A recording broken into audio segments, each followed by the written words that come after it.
ક્યાં ગામથી આવ્યા ભાઈ? નાના જાદરા. તમારું જ્ઞાતિ કોઈ? અમે મુસલમાન. બરાબર. તમારું નામ શું? મારું નામ ઇનુસભાઈ. બરાબર.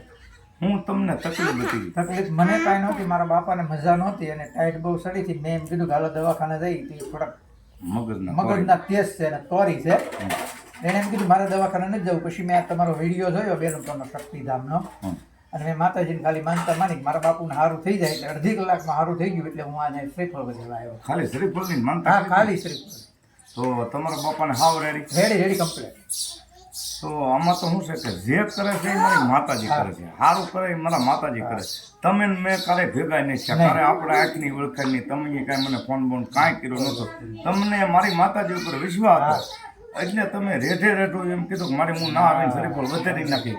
એટલે અડધી કલાકમાં તમારા બાપાને સારું મારા માતાજીએ કરી નાખ્યું. એટલે તમે અત્યારમાં શ્રીફળ આવ્યો. તો આમાં જો હું કઈ ઢોંગ નથી કરતો, ધતિંગ નથી કરતો, નથી કઈ માગતા. ના, તો આ જે અમુક માણસો કોમેન્ટ કરે ને કે તમે જાણતા નથી તો દાણા શું કરવા દો, મેં કઈ દાણા કાંઈ જોયું તમારું? તમારા તમે શ્રીફળ માન્યું ને તમારા બાપાને સારું થઈ ગયું. તો આમાં મારે હું ભાઈ ઢોંગ થતેલું હું કઈ કરતો નથી. અને મને એક એવું સમજાઈ ગયેલું છે કે આપણે જે જેલમાં છીએ એ 18 વર્ષ આપણે એક છે.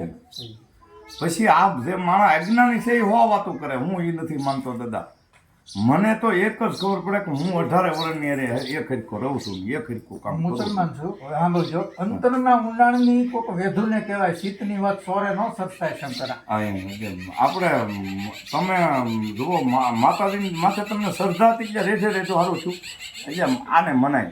તો જય શક્તિ માતા, હવનું સારું કરે મારી માતાજી શક્તિમાં. જય